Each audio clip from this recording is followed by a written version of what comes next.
설이요. 예수님께서 재림하시는 그날에 누가 설 수 있겠는가? 이렇게 하면서 6째 이미 마칩니다. 누가 예수님 오시는 그날에 설 수가 있습니까? 하고 그렇게 하고 난 다음에 6째 인을 마치면서 7째 인은 하나님께서 바로 이 사람들이다 하고 하나님께서 7째 제7장에서 그 답을 하나님께서 주고 있다 하는 겁니다. 계시록 7장에는 그러한 부르짖음 가운데서도 그 자리에 참석했던 자들이 14만 4천이라고 하는 이름으로 등장하는 것을 우리에게 보여줍니다. 전에 언제 제가 이런 이야기를 한번 드린 것 같은데 기억하실지 모르겠습니다. 어떤 애가 책을 읽으면서 아주 희죽희죽 웃고 있어요. 너 왜 웃나? 책을 읽으면서 왜 그래 웃나? 그러니까 그냥 그래요 하고 희죽희죽 웃는 거예요. 그러면서 아이 책을 딱 보니까 책이 무슨 책인가 하면은 탐정이 범죄자들을 소탕하는 이런 내용의 책들입니다. 그래서 책 재밌어 하니까 재밌어요. 그런데 왜 그렇게 읽으면서 그렇게 웃나 하니까 이 아이가 하는 말이 제가요 이 책을 읽으니까 주인공이 얼마나 고생하는지 몰라요. 주인공이 악당들한테 잡혀가지고 고생하고 맞고 죽을 뻔하고 살아나고 이렇게 해서 계속해서 이렇게 고생하는데 너무너무 주인공이 고생해서 이 주인공이 나중에 끝에는 어떻게 될까 너무 궁금해가지고 보다가 말고 끝장을 봤다는 겁니다. 끝장을 보니까 이 주인공이 결국에는 악당들을 다 일망타진해가지고 다 감방으로 보내고 이 주인공이 이기더라라는 이런 내용이 있다는 겁니다. 그래서 끝을 알고 나니까 주인공이 고생을 해도 어떤 마음이 듭니까? 주인공이 고생을 해도 어떤 마음이 들겠습니까? 주인공이 고생해도 조금만 참아라. 끝은 네가 어떻게 하고 있다고요? 네가 이기는 것을 내가 다 봤다. 그러니까 조금만 참아라. 악당들이 막 해서 탐정들을 예를 이기고 고생을 시키고 하면은 그래 너희들 그래 봤자 조금만 있으면은 너희들은 다 어떻게 한다고요? 조금만 있으면 너희들은 다 잡혀서 너희들은 다 감방으로 갈 거야. 이렇게 생각하니까 악당들이 막 이렇게 주인공을 괴롭히고 이렇게 해도 걱정이 하나도 안 되고 웃음밖에 나지 않는다 하는 겁니다. 그러면서 실룩실룩 웃으면서 그렇게 책을 보고 있는 겁니다. 이제 성경도 대정투의 그 엄청난 모습들을 앞으로 이제 보여주실 겁니다. 계속해서 하나님 백성들이 그 짐승들의 세력에서 고통받고 괴로움당하고 고난당하고 정말 이 세상에서 살기 어려운 소망까지 다 끊어버리는 것처럼 그런 어려움 가운데 빠질 것인데 그렇게 하면은 하나님 백성들이 낙담하게 될 것이다. 그래서 하나님께서 낙담하기 전에 무엇부터 먼저 보여주셨습니까? 7장을 통하여서 하나님 백성들은 결국 승리하게 될 것이다 라는 이런 사실들을 우리에게 보여주셨습니다. 그래서 우리도 성경을 읽으면서 뭐 하면서 읽으라고요? 성경을 읽으면서 뭐 하면서 읽으라고요? 웃으면서 읽으라. 감사하면서 읽으라. 뭐 할 걸 생각하고요? 우리도 결국에는 승리하고 이길 것이다 라는 생각을 하면서 읽어라. 하나님 백성들이 괴로움을 당하고 이 땅의 그리스도인들이 정말 온갖 괴로움을 다 당할 것이라는 이런 말씀을 읽을 때라도 요거는 잠깐이야. 결국에는 우리가 이길 것이야. 이렇게 생각하면서 읽어라. 이런 의미로 이 7장을 그 안에 넣었습니다. 웃으면서 결국을 감사하면서 어두운 긴 터널을 통과하도록 하나님께서 섭리하셨다라는 이런 생각을 하게 됩니다. 우리 사랑하는 성도님들, 우리의 구원받은 모습을 미리 보게 하신 우리 하나님께 감사하게 되길 바랍니다. 이제 하나님의 보호자 앞에서 구원하기에 능하신 하나님과 어린 양을 찬양하는 그 무리 속에 있을 우리 모두의 모습을 확인하는 귀한 은혜 받는 복된 시간 되길 축복합니다. 그러면 이곳에 나오는 이제 몇 가지 사실들을 우리가 좀 생각을 해봐야 될 것입니다. 바람을 잡고 있는 천사들은 누구일까? 요한계시록 7장 1절에 이 일 후에 내가 내 천사가 땅 모퉁이에 선 것을 보니 땅의 사방에 바람을 붙잡아 바람으로 하여금 땅이나 바다에나 각종 나무에 불지 못하게 하더라. 여기 나온 천사는 누굴까요? 하늘의 천사가 이 땅 네 모퉁이에 서가서 바람을 불지 못하도록 이렇게 잡고 있을까요? 이렇게 보면은 천사는 진짜 천사인지 모르지만은 네 모퉁이에서 바람을 이렇게 붙잡고 있다는 이 자체는 뭐 같습니까?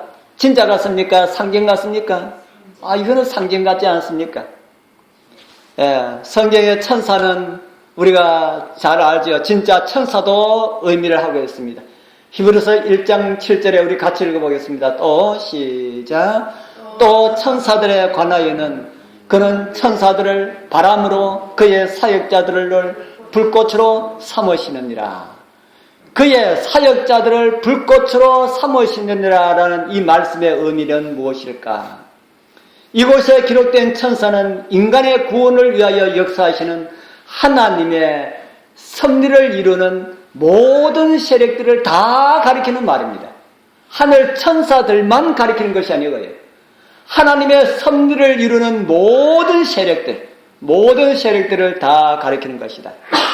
그래서 때로는 하나님의 말씀을 전하는 교회를 천사로 상징하기도 했다고 성경은 우리에게 가르쳐주고 있습니다. 그 다음에 바람은 무엇을 의미할까? 예레미야 4장 11절 13절 우리 다 기초적인 내용입니다. 또 길지만은 우리 같이 한번 읽어보겠습니다. 그때에 시작. 그때에 이 백성과 예루살렘에 이를 자 있어서 뜨거운 바람이 광야 자산에서 내 딸 백성에게 불어온다 하리라. 이는 키질하기 위함도 아니요 정결케 하려 함도 아니며 이보다 더 강한 바람이 나를 위하여 오리니 이제 내가 그들에게 심판을 베풀 것이라. 보라 그가 구름같이 올라오나니 그 병거는 회리바람 같고 그 말들은 독수리보다 빠르도다. 우리에게 화 있도다. 우리는 멸망하도다 하리라. 바람이 불어와서 우리를 멸망시킨다. 그렇게 말하고 있습니다. 그러면 이 바람은 뭐처럼 보입니까? 바람은 전쟁과 격병과 사변, 어떤 사건들을 가리키는 그런 말씀입니다. 25장에도 이런 말씀이 있습니다. 나 만군의 여호와가 말하노라. 보라 재앙이 나서 나라에서 나라에 미칠 것이며 대풍이 땅끝에서 일어날 것이다. 바람이 또 무엇을 상징하고 있다는 겁니까? 재앙, 바람 재앙을 상징하고 있다. 그렇게 우리에게 말을 하고 있습니다. 그러면은 땅과 바다는 무엇을 상징할까? 이 일 후에 내가 내 천사가 땅 내 모퉁이에 선 것을 보니 땅의 사방에 바람을 붙잡아 땅에나 바다에나 각종 나무에 불지 못하게 하더라고 하는 이 땅과 바다는 무엇을 상징할까? 우리 요한계시록 17장 15절에 보면은 바다를 이렇게 설명합니다. 우리 같이 읽어볼까요? 또 시작. 또 천사가 내게 말하되 네가 본 바 음녀에 앉은 물은 백성과 무리와 열국과 방언들이니라. 바다가 무엇이 바다를 무엇으로 상징한다 그랬습니까? 예, 바다가 상징하는 것은 백성과 무리와 열국과 방언들이다. 그러면은 땅은 뭐겠습니까? 땅은 그 반대. 그러니까 다른 말로 하면은 이 세상의 모든 것을 다 이렇게 그렇게 이해하면 될 것이라는 생각이 듭니다. 땅과 바다는 이 지상의 모든 곳, 모든 것과 모든 곳을 우리에게 가르쳐 주는 것이다. 그러면 이제 뭐가 남았습니까? 각종 어디에 불지 못하게 한다 그랬습니까? 각종 나무 수목에 풀이나 푸른 것이나 각종 수목은 해하지 말라 했는데 수목은 무엇일까? 수목은 무엇일까? 저희에게 이르시되 땅의 풀이나 푸른 것이나 각종 수목은 해하지 말고 땅의 풀이나 푸른 것이나 각종 수목은 해하지 말고 오직 이마에 하나님의 입맞지 아니한 사람들만 해하라 하시더라. 수목과 풀과 푸른 것은 뭐라는 생각이 듭니까? 한번 해석을 한번 해보십시오. 여기 해석이 있습니다. 예, 9장 4절에 나오고 있습니다. 예. 푸른 것이나 각종 수목은 해하지 말고, 그것은 건드리지 말고, 오직 하나님의 입맞지 아니한 사람들만 해하라 하면은, 푸른 풀이나 각종 수목은 뭐라는 말입니까? 예, 사람인데 하나님의 입맞은 사람들, 하나님의 입맞은 사람들. 왜냐하면 하나님의 입맞은 사람들은 해하지 말고 입맞지 아니하는 사람들을 해하라라는 말씀이 바로 9장 4절에 있는 말씀이기 때문에 그런 말씀이다 하는 겁니다. 그러면은 왜 하나님께서는 하나님의 선들을 이루는 모든 총체적인 것들을 향하여서 바람을 붙잡으라고 할까? 정은혜의 말씀에 있는 말씀을 좀 읽어드립니다. 나는 내 천사가 해야 할 일을 받아가지고 지상으로 가는 것을 보았으며 예수께서는 제사장의 옷을 입으시고 동정어린 눈으로 남은 무리를 지켜보시고 두 손을 지켜들고 갖은 연민 섞인 음성으로 나의 피 나의 피 아버지 나의 피 나의 피 나의 피 하고 부르짖는 것을 보았다. 나는 그때에 흰 보좌 위에 앉아 계신 하나님께로부터 매우 밝은 빛이 흘러나와 예수님이 계신 곳을 비치는 것을 보았다. 그때 한 천사가 예수께로부터 명령을 받고 자기 일을 하러 지상으로 가고 있는데 내 천사에게 신속하게 날아가는 것을 보았는데 그는 무엇인가 손에 들고 그것을 위아래로 흔들면서 큰 소리로 하나님의 종들의 이마에 인을 치기까지 붙잡으라 붙잡으라 붙잡으라고 외쳤다. 나는 함께한 천사에게 내가 들은 말의 뜻이 무엇이며 내 천사가 무슨 일을 하려는 것인지 물었다. 그는 내게 권세들을 통제하시는 분은 바로 하나님이시며 그분께서 천사들에게 지상의 일들을 맡기셨다고 말했다. 내 천사는 사방의 바람을 붙잡을 권세를 하나님께 받아가지고 내려갔는데 그들이 붙잡고 있던 것을 놓으려고 그들의 손을 느슨하게 하자 사방에서 바람이 불려고 했다. 그때 예수께서 자비로운 눈으로 아직 입맞지 않은 남은 무리를 바라보시며 아버지를 향하여 손을 높이 드시고 그의 피로써 그들을 위하여 탄원하셨다. 그래야 또 다른 천사를 보내서 네 천사에게 하나님의 종들의 이마에 살아계신 하나님의 인이 채지기까지 바람을 붙잡고 있으라는 명령을 전하게 하셨으므로 그가 신속히 날아간 것이라고 하였다. 무슨 내용인지 이해하시겠지요? 예. 지금 이 세상에 우리는 빨리 예수님 오셨으면 좋겠다고 우리 다 그렇게 이야기하고 있는데 예수님 오시기 전에 어떤 일이 일어납니까? 예, 인체전은 일어나고 천사가 바람을 놓으면 이 세상은 아주 소용돌이 속에 들어가는데 소용돌이 속에 들어가게 되면 입맞지 아니한 자들이 어떻게 될 것 같아서요? 하나님의 백성들이 입맞지 않은 자들이 세상에 휩쓸려서 멸망할 것 같기 때문에 하나님께서 아직까지 바람을 잡아라 바람을 잡아라. 하나님 백성들이 입맞을 때까지, 다른 말로 하면 하나님의 백성들이 준비될 때까지 그렇게 그런 말씀을 하고 있습니다. 재앙이나 여러 가지 어려운 일들이 일어나지 못하도록 붙잡아라. 그렇게 하나님께서 명령하셨다. 그런 궁극적인 구원을 위하여 하나님의 인을 맞으면 된다 하는 이런 말씀이 되는 것이죠. 하나님의 인을 맞으면 된다. 그러면은 하나님의 인은 무엇일까? 하나님의 인은 무엇일까? 성경에 보면은 대조되는 두 표가 나옵니다. 하나는 하나님의 인이고 하나는 뭡니까? 예, 하나는 짐승의 표이지요. 어디 나옵니까? 예, 요한계시록 13장 16절 같이 읽어보겠습니다. 제가 시작. 제가 모든 자 곧 작은 자나 큰 자나 부자나 빈궁한 자나 자유한 자나 종들로 그 오른손에나 이마에 표를 받게 하고 이걸 가지고 우리는 짐승의 표라 그렇게 말합니다. 하나님의 인은 무엇이고 짐승의 표는 무엇일까? 우리 너무 잘 아는 내용이라서 그런 이야기 하나 하실지 모르지만은 우리 조금 더 이해할 것이 또 있습니다. 하나님의 인은 우리가 보통 뭐라 그럽니까? 하나님의 인은 안식일이고 짐승의 표는 뭐라 합니까? 일요일이다.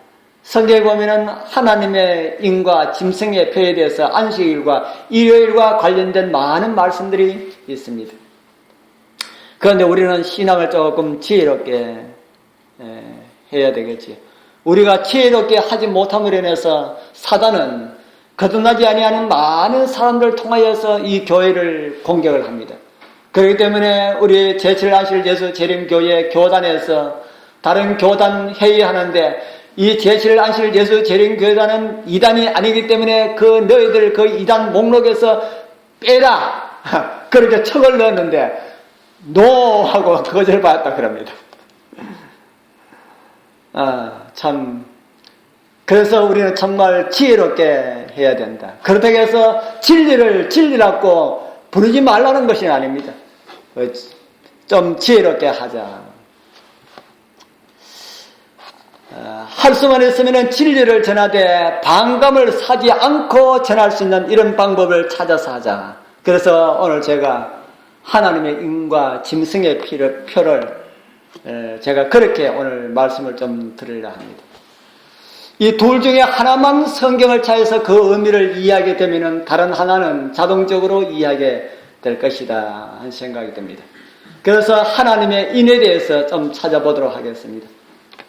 성경에는 하나님의 인이나 또 다른 말로 이 표를 나타낸 여러 곳이 있습니다. 하나님의 인은 어디에 처진다 그럽니까? 하나님의 인은 어디에 처진다까요? 이마에. 그래서 하나님의 인이 이마에 처지는데 하나님의 인인지는 모르지만 이마와 관련된 이런 내용이 성경에 기록되어 있습니다. 우리 잘 아는 요한계시록 14장입니다. 요한계시록 14장 1절 우리 같이 한번 읽어보겠습니다. 또 시작. 또 내가 보니 어린 양이 시온산에 섰고 그와 함께 14만 4천이 섰는데 그 이마에 어린 양의 이름과 그 아버지의 이름을 쓴 것이 있도다. 이곳에 요한이 보니 어린 양과 함께 누가 서가 있다고 그랬습니까? 어린 양이 시온산에 섰는데 그와 함께 누가 서 있다고 그랬습니까? 14만 4천인이 서 있다. 이곳에 말씀을 보니까 그 배경이 우리 조금 전에 읽은 어디하고 좀 비슷하다는 생각이 들지 않습니까? 요한계시록 7장하고 많이 비슷합니다. 요한계시록 7장에도 뭐가 나옵니까? 14만 4천이 나오고요. 요한계시록 7장에는 하나님 보좌 앞에 서 있는데 14장에는 시온산에 서 있다. 이렇게 기록을 합니다. 그리고 요한계시록 7장에는 인치는 일이 나오는데 14장에는 인맞은 후의 모습이 나온다. 그래서 인맞은 사람들 그 이마에 도장 쳐져 있는데 그 이마에 보니까 무엇이 기록되어 있다고 그랬습니까? 뭐가 기록되어 있다고 그랬습니까? 하나님의 이름과 어린 양의 이름이 거기에 기록되어 있더라. 도장 찍으면은 그 도장 속에 뭐가 들어있습니까? 도장 속에 이름 들어있지 않습니까? 누구 이름만 있어가 안 돼요? 어린 양의 이름만 있어도 안 되고 하나님의 이름만 있어도 안 된다.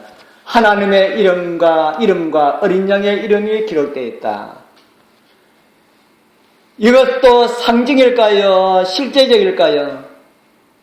실제적으로 우리 이마에 하나님께서 도장을 꽉 찍어 주실까요? 아니면 어떤 상징일까요? 상징이겠지요. 이게 실질적이라면은 하나님 백성들 이마에는 다 뭐가 찍혀져야 됩니까? 도장이 찍혀져 있는데 그 도장이 어떨 건지 모르죠. 불로 새기는 그런 걸지 모릅니다. 그런데 그거는 상징적인 것이다.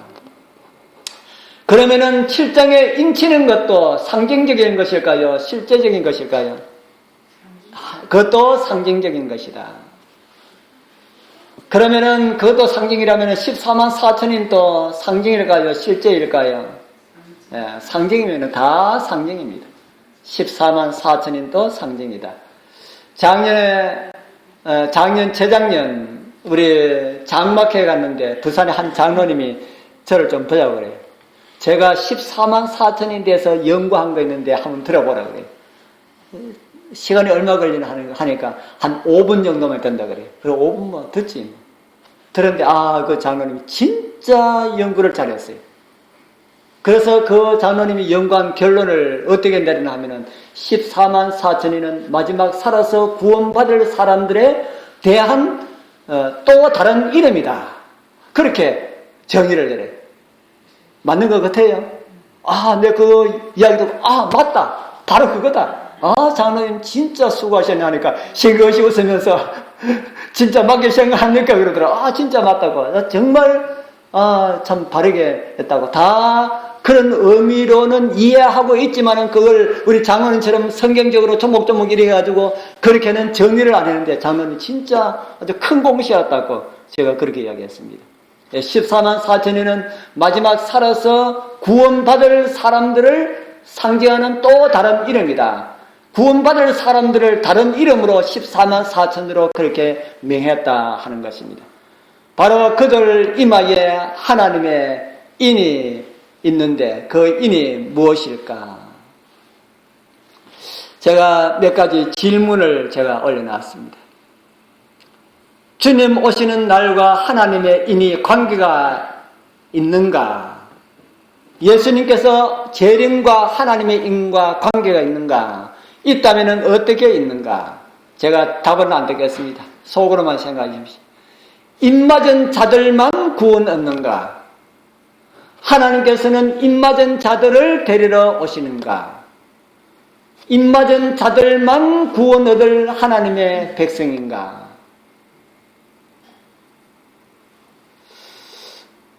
생각하면서 말씀을 좀 받았고 말씀을 드렸습니다. 이 말씀과 관련해서 도움이 되는 정언의 말씀이 있어서 소개를 하나 해드립니다. 실물교훈 67페이지에 있는 내용입니다. 그리스도께서는 사람의 마음속에 당신 자신을 재현시키고자 하신다. 그는 이 일을 당신을 믿는 자들을 통하여 하신다. 그리스도인 생애의 목적은 열매 맺는 일이다. 곧 믿는 사람의 마음속에 그리스도의 품성을 재현시키고 또 다른 사람에게도 그 품성이 재현되도록 하는 것이 그리스도인 생애의 목적이다. 하나님을 믿는 사람들의 생애의 목적이 무엇이라 그럽니까? 하나님의 인을 받는 것이 그리스도인 생애의 목적입니까? 하나님의 인을 받는 것이 그리스도의 생애의 목적입니까? 여기 실물교훈 67페이지는 뭐가 목적이 되어야 된다고 그럽니까? 그리스도의 품성, 그리스도의 품성이다. 하나님의 인을 받아야 하는데 목적은 열매 맺는 생애가 목적이 되어야 된다. 인 받는 것이 아니고 열매 맺는 생애가 목적이 되어야 된다. 이렇게 정언은 우리에게 말씀을 해주겠습니다. 또 같은 책 69쪽에는 또 다시 이런 표현이 있습니다. 열매가 익으면 곧 낫을 대나니 이는 추수 때가 이르렀음이니라. 그리스도께서는 당신의 교회 안에 당신의 모습이 보이기를 간절히 바라신다. 그리스도의 품성이 그분의 백성들 속에 완전하게 재현될 때에 그분은 당신의 것을 찾으시겠고 이 땅에 강림하실 것이다. 이곳에 우리 실물교훈에는 이 말씀에는 하나님의 백성의 표가 무엇이 표라고 그럽니까? 그 하나님의 백성들의 품성인데 그 품성이 어떤 품성이라고 합니까? 예수님 닮은 품성. 예수님 닮은 품성이 그 품성을 가진 자들을 데리러 오실 것이다. 그렇게 말을 하고 있습니다. 제가 이제 또 질문 하나 드려보겠습니다. 안식일을 한 번도 지킨 일이 없는데 그런 사람이 예수님의 품성을 가지고 있다면 구원을 얻을 수가 있을까? 어떻게 생각합니까? 이거는 이야기 한번 해보십시오. 안식일을 한 번도 지키지 않는 사람이 예수님과 같은 그런 품성을 가지고 있다면 그 사람이 구원을 얻을 수가 있을까? 예, 반대로 한번 또 제가 물어보겠습니다. 평생 안식일은 한 번도 빠뜨리지 않고 철저하게 지켰는데 그 품성에는 예수님 닮은 것이 하나도 없다면 그도 구원받을 수가 있을까? 없습니까? 예. 성경 말씀은 같이 한번 읽어봅시다. 고린도후서 1장 21절에서 22절 같이 읽어보겠습니다. 우리를 시작. 우리를 너희와 함께 그리스도 안에서 경고케 하시고 우리에게 기름을 부으신 이는 그리스도 하나님이시니 저가 또한 우리에게 인치시고 보증으로 성령을 우리 마음에 주셨느니라. 하나님께서 우리를 인치시고 보증으로 주셨다. 무슨 보증을 주셨다는 겁니까? 예, 성령을 우리 마음, 성령 우리 마음 가운데 왜 주셨습니까? 왜 우리 마음 가운데 성령을 그렇게 보증으로 주셨을까요? 예, 우리의 모습 보니까 예수님 닮은 것이 몇 프로나 됩니까? 우리 여러분들 모습, 내 모습, 여러분들 이렇게 각자의 모습을 보니까 예수님 닮은 모습이 몇 프로 정도 됩니까? 한 90% 정도 좀 됩니까? 제가 너무 많이 책장을 갔습니까? 한 60%, 70% 됩니까? 60%, 70%가 아니라 50%도 안 되고 40%도 안 되는 것 같아요. 30%도 안 되는 것 같고 10%도 안 되는 것 같아요. 어떻게 보면 1%도 안 되는 것 같아요. 그러나 실망하지 말라 하는 겁니다. 왜냐하면 하나님께서 성령을 우리의 마음 가운데 주셨으니까 성령을 따라가면은 뭐 할 수가 있습니까? 뭐 할 수가 있습니까? 하나님께서는 예수 안에 있는 자들을 경고케 하시고 인치시고 보증으로 성령을 주셨다. 이 말씀은 우리가 성령을 따라가기만 하면은 다 누구 닮을 수가 있다는 겁니까? 예수님 닮을 수가 있다. 그래서 보증으로 성령을 주셨다는 겁니다. 우리를 닮게 하시는 분은 누가 지금 그 일을 해요? 성령께서. 예수께서 우리 마음 가운데 성령을 주셔가지고 그 성령을 통하여서 우리는 계속해서 예수님 닮도록 그렇게 하시는 것이다. 그래서 어떤 분은 이제 1%, 어떤 분은 2%, 어떤 분은 10%, 어떤 분은 50% 그랬지만은 그 사람들 마음에 다 이렇게 역사하시는 성령께서 우리 주님 오신 날은 다 예수님 모습이 드러날 수 있도록 그렇게 하실 것이다. 그런데 문제가 있습니다. 우리의 마음 가운데 역사하시지만은 뭐 하지 않으면 우리가 될 수가 없습니까? 성령에 따라서 살지 않으면 우리가 그렇게 될 수가 없다 하는 겁니다. 우리 사랑하는 성도님들, 오늘 우리 이웃들에게 안식일을 전해서 안식일 기회를 전해서 그렇게 전하는 것도 좋지만 그보다 더 중요한 것이 있다 그러면은 예수님 닮은 모습 보여주는 것이 가장 중요한 것이다. 그래서 우리 성도님들, 우리 주변에 있는 많은 사람들에게 정말 예수님 닮지는 않았지만 그래도 예수님 닮으려고 노력하는 모습이라도 보여서 많은 사람들에게 주님의 사랑을 나누어 드렸어. 우리 함께 이 마지막 주님의 오심을 위하여서 준비하시는 우리 모든 우리 성도님들 다 되길 바랍니다. 528